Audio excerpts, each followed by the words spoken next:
నేను big boss హౌస్లో captaincy టాస్క్లో తనుజ, ఇమాన్యుయల్, రీతు అయితే ఫైనల్గా ఉన్నారు. ఈ ఫైనల్లో క్యాప్టెన్సీ ఒకరికే ఛాన్స్ అనేది ఉంటుంది. దివ్య నిన్న తనుజాని నామినేట్ చేసింది. దాన్ని చూస్తే తనుజాని చూస్తుంటే నాకు అయ్యో పాపం అనిపిస్తుంది. ఎందుకంటే ప్రతి టాస్క్లో తను ఎప్పటికైతే పెడతారో తను ఫైనల్ వరకు వచ్చి క్యాప్టెన్సీ అనేది పొందకపోతుంది.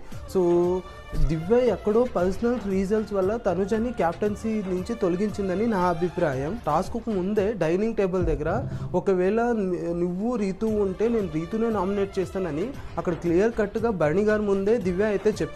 మరి అక్కడ అలా చెప్పి ఇక్కడ వచ్చేసరికి ఎక్కడో పర్సనల్ రీజన్స్ వల్ల లేదా బర్ణి గారిపై ఉన్న జలస్ వల్ల తనుజన్ అయితే క్యాప్టెన్సీ నుంచి తొలగించిందని చెప్పొచ్చు.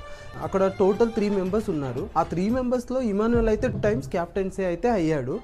అది ఆలోచించి దివ్య రీతుకు కానీ లేదా తనుజకు కానీ క్యాప్టెన్సీ ఇచ్చింటే బాగుండేదే అని అనుకుంటున్నాను. తనుజ ప్రతి వీక్ ప్రతి టాస్క్లో తను ఎప్పటికైతే పెడుతుంది క్యాప్టెన్సీ కోసం తను ఒక పోరాటమే చేస్తుందని చెప్పొచ్చు. ఎందుకంటే ఒక ఆడపులిలాగా తనుజ అయితే ప్రతి గేమ్లో ప్రతి టాస్క్లో ఆడుతుందని పెడుతుంది. అయినా కూడా తను క్యాప్టెన్సీ పొందలేకపోతుంది. బికాజ్ ఆఫ్ పర్సనల్ రీజన్స్ వల్ల. పర్సనల్ రీజన్ ఏంటి? నిన్న చూశారు కదా మీరే నిన్న ఏమైందనేసి. దివ్య ఒక సిల్లీ రీజన్స్తో తనని నామినేట్ చేసి పడేసింది. తను ఏడిస్తే పేకు సీరియల్ యాక్టింగ్ అని అంటారు. మరి దీని మీద మీ అభిప్రాయం ఏంటో మీ రియాక్షన్ని కమెంట్ చేయండి. మరిన్ని బిగ్ బాస్ అప్డేట్స్ కోసం ఈ ఛానల్ని సబ్స్క్రైబ్ చేయండి.